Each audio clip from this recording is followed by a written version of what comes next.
You're listening to the Electronic Media Collective Podcast Network. Yeah, it's a mouthful. For more great shows like the one you're about to enjoy, visit electronicmediacollective.com. And now, our feature presentation.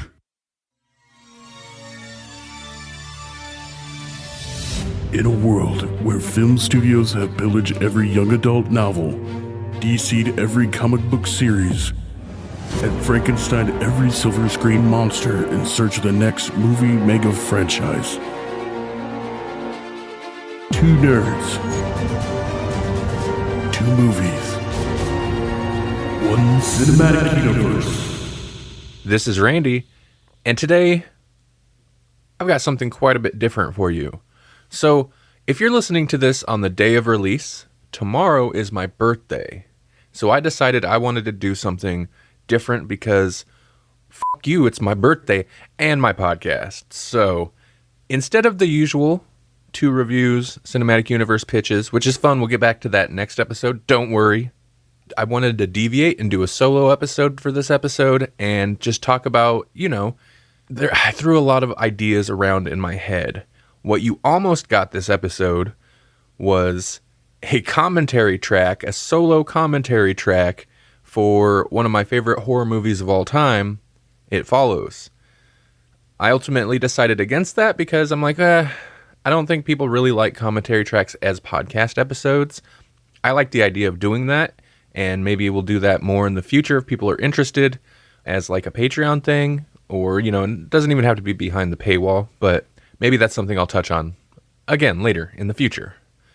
So then I was like, well, maybe I'll keep with the theme of TV horror, meaning horror movies about TV or technology, because that would tie into our previous episode, which you should definitely listen to if you haven't. I was joined by Melanie, my Grawlix podcast co-host and girlfriend, and we talked about 2 horror movies that had to do with technology, including Pulse, which is the standout because I'd never heard of it. This is Pulse from 1988.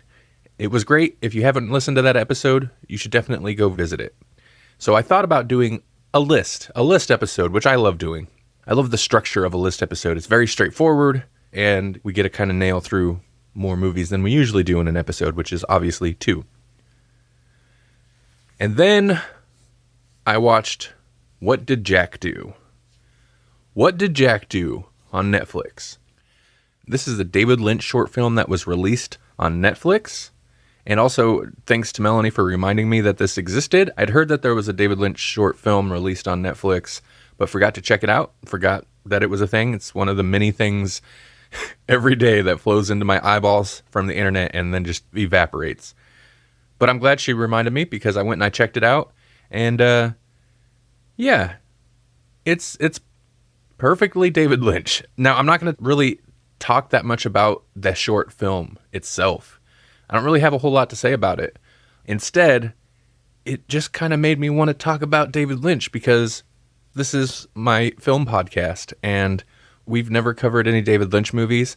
And David Lynch is one of my all-time favorite filmmakers ever. All time. So instead of It Follows, instead of technology horror, I just want to talk a little bit about David Lynch films, and more from the perspective of why I'm a fan. Because David Lynch is the kind of filmmaker, he's not for everybody. His films are not for everybody.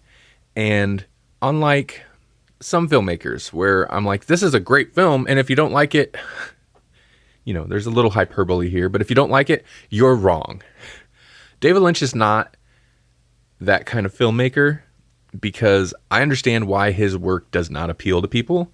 It's very strange. That's an understatement. It's an understatement. But typically, you either like David Lynch stuff, or it's weird and you don't get it. And just a little insight for the people, for you listeners who think it's weird, you don't get it, the people who like it kind of feel the same way. A lot of his stuff is weird, and there's a lot of it, none of it's spelled out. But anyway, so let's explore that a little bit this episode. Let's talk a little bit about it is weird. Why is it weird? Why do I like it? And is it pretentious? Is that it? So that's kind of the aspect. That's kind of how I want to approach this. So to first kind of understand why I'm such a fan of David Lynch, I need to talk a little bit about myself. I'll be brief. This isn't about me, but to kind of put it in context, because for me, David Lynch isn't like your Christopher Nolan or even Stanley Kubrick. Amazing filmmakers, but for me, David Lynch has kind of a different spot because so let's get into the filmmaker thing. I wanted to be a filmmaker for the majority of my life. There was a big chunk of time where that was my life goal. Eventually, I kind of dropped it. Because I got to a point where I was like, it hasn't happened yet. And honestly, creative desire aside, my personal skill set isn't really suited to being in quote unquote the industry or whatever that industry was. I never pictured myself like a Hollywood type, but all that is just to set up that like, this isn't just like, oh, I wanted to make movies. Like this was my life goal for the majority of my adult life. So just to set up the importance of that desire and why I say David Lynch has a more special position in my mind as a filmmaker is because son of a bitch, he's partially responsible. And, if you want to get outside of the absurd and be like, well, let's ignore the filmmaker fact, just like how much I'm into film. I'd say there are two filmmakers that really turned me on to what film could be. And that would be Alfred Hitchcock and David Lynch. So I appreciated movies before I really got into David Lynch films. But it's David Lynch films that really kicked off, I guess, kind of my understanding of movies, informed my view of movies. One movie in particular, Lost Highway, because, well, it came out at the perfect time, 1997. I was an older teen at that point. It was the perfect time. But Lost Highway, because that movie, I don't know if I can even say it's necessarily my favorite David Lynch film at this point, but that is the first movie where I was like, a movie can be this?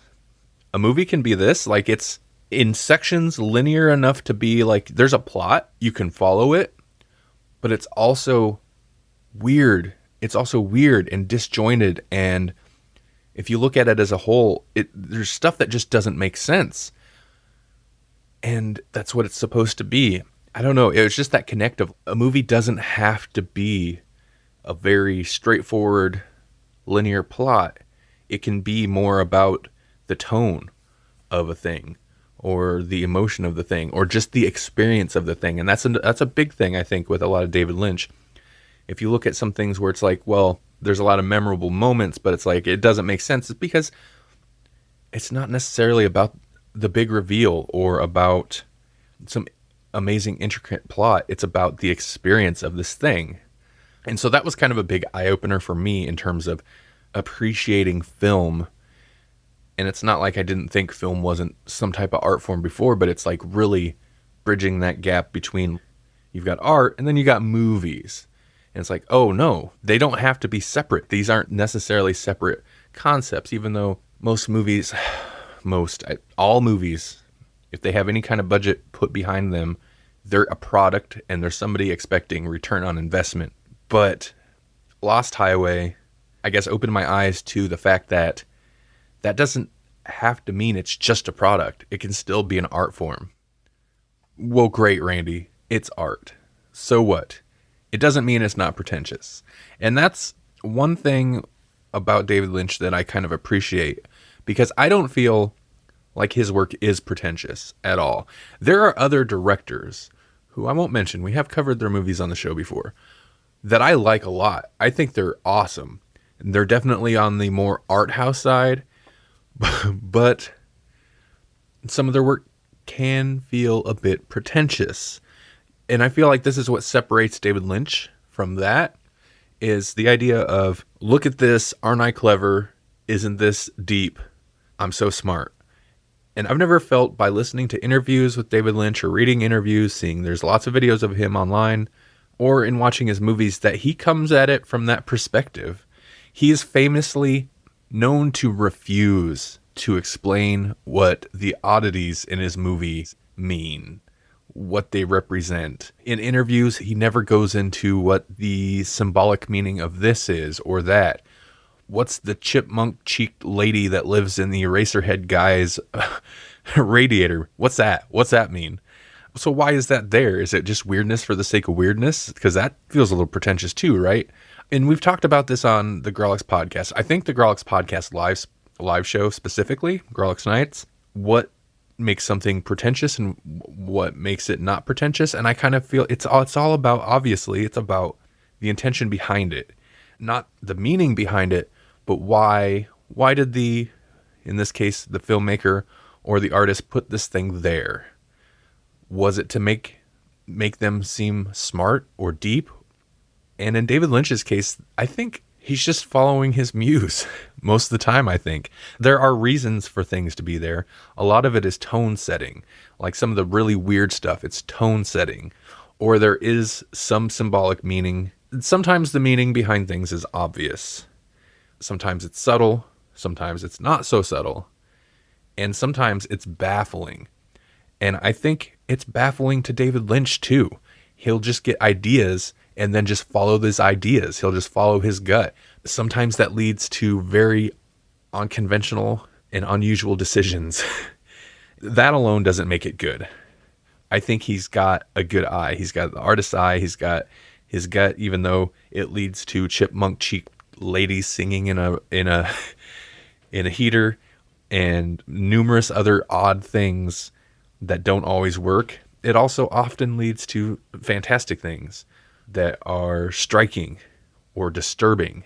So I want to give a couple examples of what I mean, because this is all very vague and nebulous. But I want to give a couple examples, but I also don't want to get bogged down in movie by movie type details, because that's not the purpose of this. So when there is meaning to these weird things, because that's the stuff I want to address, because the not weird things, whatever, there's people talking. Oh man, you know what? Even that, there's people talking. The way his dialogue scenes are constructed and the way they're often delivered and edited and the pacing, it's so interesting because Lynch is all about experimenting. I recall hearing about, there was a lot of kind of strife between him and Showtime, the producers of Twin Peaks: The Return. If you followed the news leading up to that at all, you've heard some of it. But there was one thing where he was consistently, David Lynch, by the way, directed all 18 hour-long episodes of Twin Peaks: The Return. This is amazing. The show is, even if you're a fan of Twin Peaks, I'm sure you probably feel conflicted about The Return, Twin Peaks: The Return. But you have to, even if you're on the side of like, well, it sucked, you have to admit, like, I kind of thought David Lynch was done as a filmmaker. I thought he was just going to be content with doing his short films and his other art projects. He always does he's painting and writing, he'll release music. So I thought as a feature filmmaker, I was like, it kind of sucks. I think he's probably done. We probably won't get more David Lynch feature films. I don't know why. I just it'd been a long time. So I was like, he's probably done. And then we essentially got an 18-hour-long Twin Peaks movie. So listen, you don't have to love it, but if you're a David Lynch fan, I'm sure you got to appreciate that in some respect. Anyway, one of the frustrations I remember reading about that David Lynch had while making Twin Peaks: The Return was the shooting schedule. He'd get frustrated because they'd be, of course, the production, whoever, the producers, the Showtime, whoever is responsible for paying for this thing, they need you have X amount of days with this person or to do this, or, we need a shooting schedule. And he would get frustrated because that didn't give them the opportunity to set aside time to just, how did he put it? To dream. Basically, I'm guessing what that means is shoot the stuff they need, but then also let's just shoot some stuff. Let's just improv some stuff, come up with random scenes. I don't know what exactly he meant, but to dream. And I love that idea. So it's the whole thing of, it's very deliberate. Like I said about the dialogue, the pacing, it's all very deliberate. Yet at the same time, there's this free-flowing kind of improv, just follow the muse aspect to his work. It's interesting to have both at the same time. All right, back on track, reeling it back in. When there's meaning to these things, they can range from subtle to not subtle to very obvious. Some examples of kind of the subtle meaning, or not the meaning, my interpretation of the meaning, as well as, kind of informed by some things I've read about. In this case, still talking about Twin Peaks: The Return, which I realize is not a movie, but kind of reading a little bit about, because Twin Peaks is not fully a David Lynch thing. He also worked with Mark Frost. Mark Frost is a big force behind Twin Peaks as well.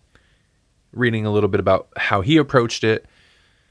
The end of the season, the end of The Return is really, I think we're a big, I won't lie, I was like so into this season, and I was disappointed because I was still expecting it to not be David Lynch, I guess. I was expecting something conventional, and we're never going to get that. But what we did get seems completely nonsensical.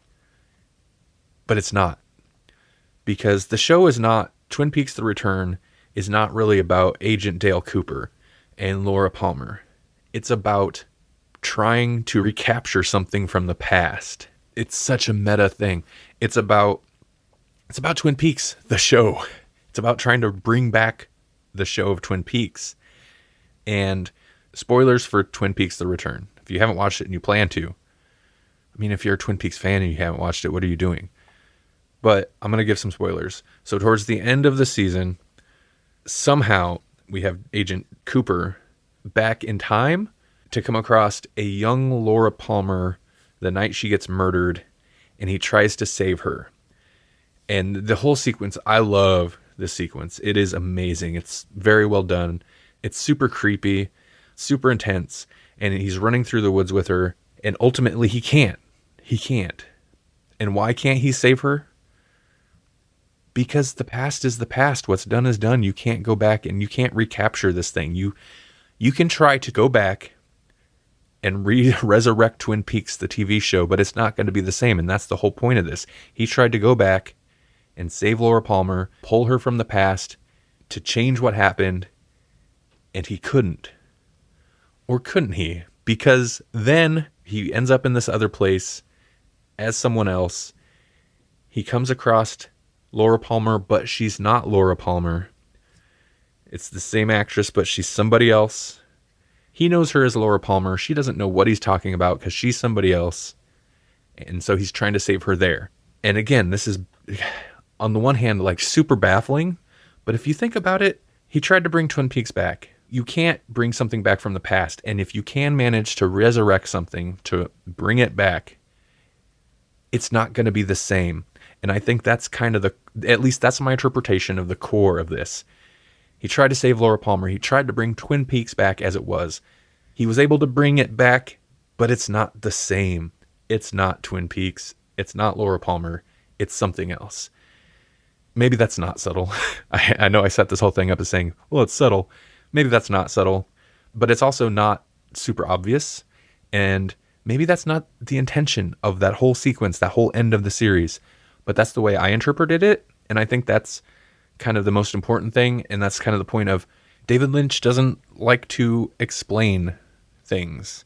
And there's a great YouTube video. I'm going to include a link to it in the show notes. It's called David Lynch, The Treachery of Language. You should definitely check that out if you're interested in, kind of a little piece of the pathology behind David Lynch's art. But I mentioned the video because it brought up a quote, and I found it somewhere else here in an article from The New Yorker. But this is a quote attributed to David Lynch, and it's that as soon as you put things in words, no one ever sees the film the same way. And that's what I hate, talking. It's real dangerous. I love that quote, honestly. There are, of course, lots of less subtle, very on the nose, very intentionally in your face symbolic things. I always think of, for an example of this, I always think of the opening of Blue Velvet, which is a fantastic movie. Blue Velvet very much has kind of one of the reoccurring themes or motifs of Lynch films. It's got this sheen of Norman Rockwell America, this Americana, this like classic, pristine, colorful, happy America, where the film opens, I think it's right at the opening, but super saturated, bright colors. It's, it's like kind of a suburban American household. Literally, it's funny to me. It's so over a bright red fire truck drives by in slow motion, and there's even somebody on there waving at the camera as it goes by. And then we go into the yard. The camera focuses down into the grass, and then we go underground and just see like insects crawling. And it's like, there's the movie. That is the key theme of the entire movie, is like the filth, the grime, the seedy underbelly of, an otherwise glossy, idyllic surface. Everything's not as it seems. That's a very common theme, it seems like, in a lot of his work. And there's also the aspect of the journey is more important than the destination, which is a very not American thing. Other countries have more of a thing where it's like, it's about, don't look at the destination. It's about the experience of getting there, because that's life. The destination is you die. You can't focus on that.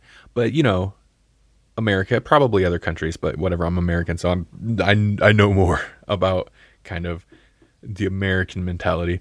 But the America thing is it's the destination.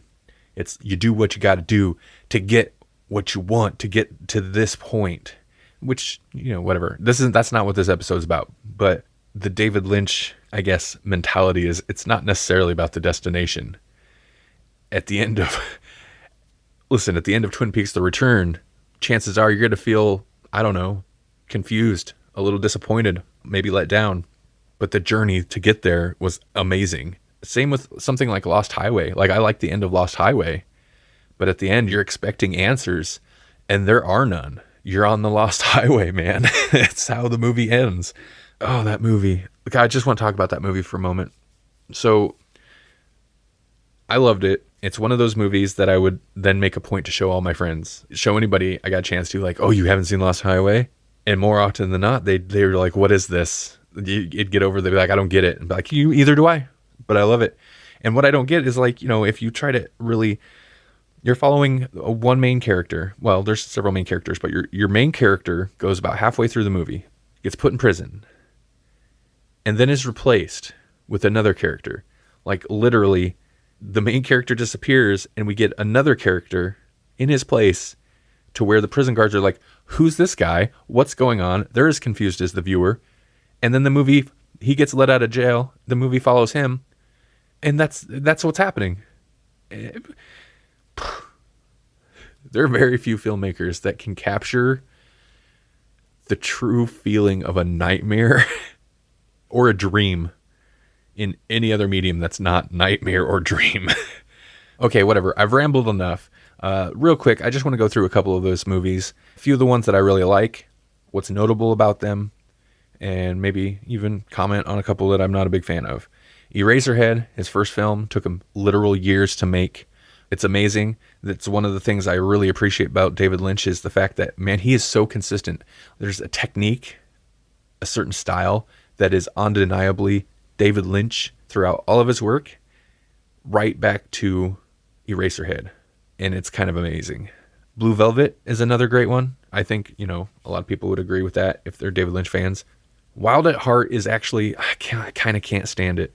I do not care that much for Wild at Heart, because Wild at Heart takes a lot of that, it's a lot of that like Americana imagery, that like Norman Rockwell gone wrong imagery.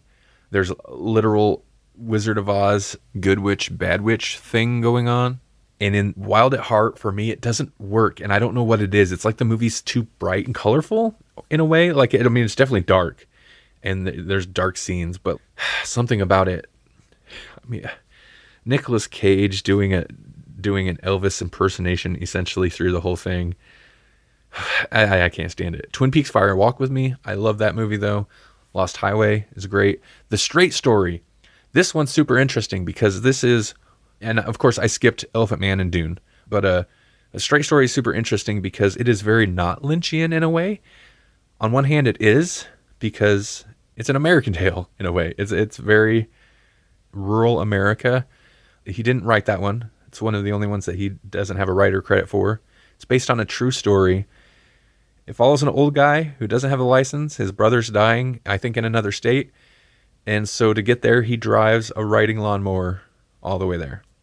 I think it might even been produced by Disney or something. It's so strange. It's kind of an anomaly, but it is also a good movie and relatively free of these extreme Lynchisms, except there's one scene.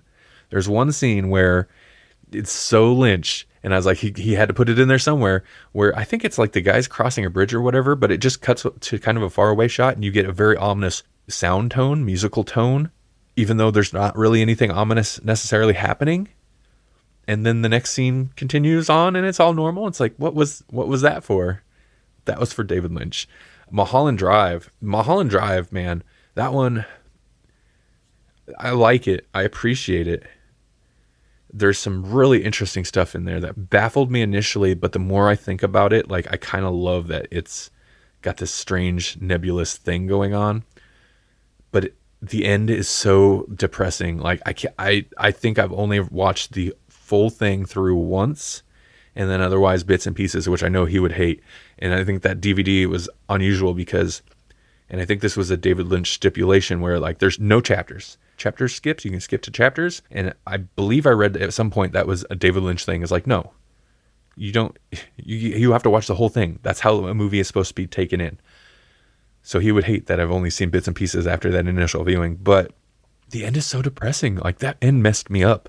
It ruined my night, man, when I watched this initially, way back when. This came out in 2001, so it was probably right around that time. That ruined my night.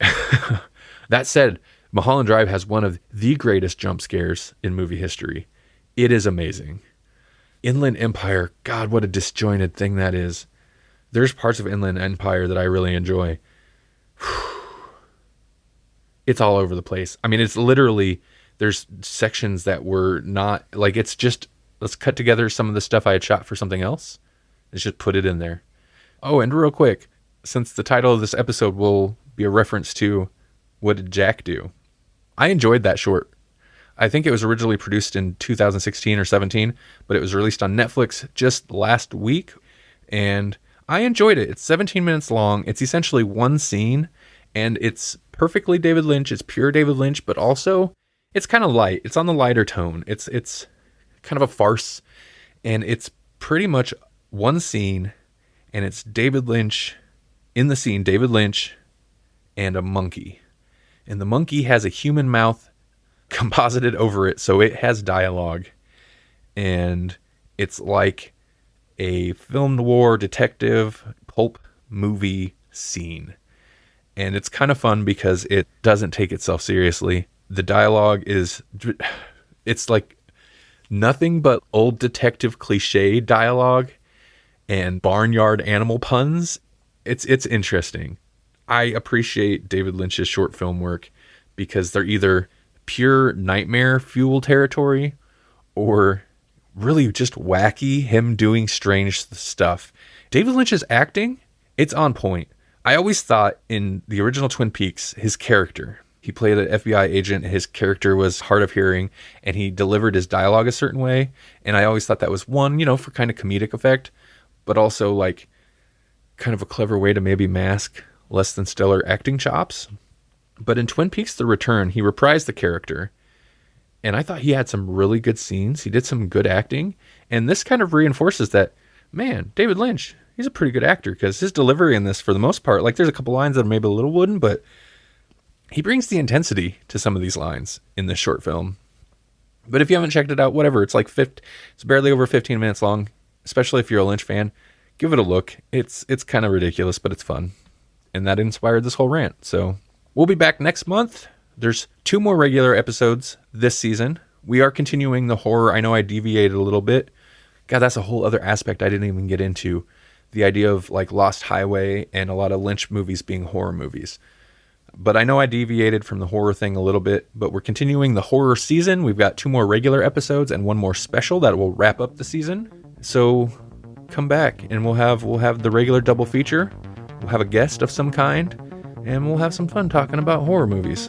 Till then, I've been Randall Sylvie. You can find me on Twitter at Randall Sylvie. It's RANDAL Silvey, or go to randallsylvie.com. You can find Grawlix Podcast and Grawlix Cinematic Universe at grawlixpodcast.com, GRAWLIX podcast.com. Find us on Twitter. You can find GCU specifically at GCU Podcast.